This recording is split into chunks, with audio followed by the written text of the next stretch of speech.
ഉത്തർപ്രദേശിലെ സംഭൽ കലാപത്തിലെ പ്രതികളുടെ സ്വത്തുക്കൾ കണ്ടുകെട്ടാൻ ആരംഭിച്ചു. കലാപത്തിന്റെ സൂത്രധാരൻ ഷാരിഖ് സാദിയുടെ വീട് കോടതി ഉത്തരവനുസരിച്ച് പോലീസ് കണ്ടുകെട്ടി.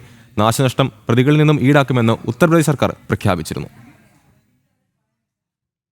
2024 ഉത്തർപ്രദേശിലെ സംഭലിൽ ജമാ മസ്ജിദ് സംഘർഷത്തിൽ പ്രതികളുടെ സ്വത്തുക്കൾ കണ്ടുകെട്ടുന്ന നടപടി ആരംഭിച്ചു. സംഘർഷത്തിലെ സൂത്രധാരൻ എന്ന അന്വേഷണ സംഘം കണ്ടെത്തിയ ഷാരിഖ് സാദിയുടെ വീട് പോലീസ് റവന്യൂ ഉദ്യോഗസ്ഥരെത്തി കണ്ടുകെട്ടി. കോടതി ഉത്തരവ് പ്രകാരമാണ് നടപടിയെന്ന് തഹസിൽദാർ ധീരേന്ദ്രകുമാർ അറിയിച്ചു. इसमें राजस्व विभाग की टीम लगाई गई है और पुलिस विभाग की टीम लगाई गई है और जो माननीय न्यायालय का आदेश हुआ है उस आदेश के क्रम में इस मकान की कुर्की की जाएगी. സംഘർഷത്തിന്റെ നാശനഷ്ടം പ്രതികളിൽ നിന്ന് തന്നെ ഈടാക്കുമെന്ന് ഉത്തർപ്രദേശ് സർക്കാർ നേരത്തെ പ്രഖ്യാപിച്ചിരുന്നു. സംഭൽ തീവ്ര ഇസ്ലാമിസ്റ്റുകളുടെ കേന്ദ്രമാണെന്നും നേരത്തെ 15 കലാപങ്ങൾ നടന്നിട്ടുണ്ടെന്നും ജുഡീഷ്യൽ അന്വേഷണ സമിതി മുഖ്യമന്ത്രി യോഗി ആദിത്യനാഥിന് റിപ്പോർട്ട് സമർപ്പിച്ചിരുന്നു.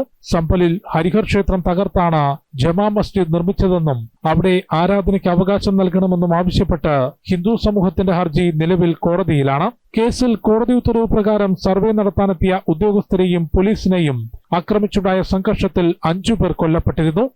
ജനം, ഡൽഹി.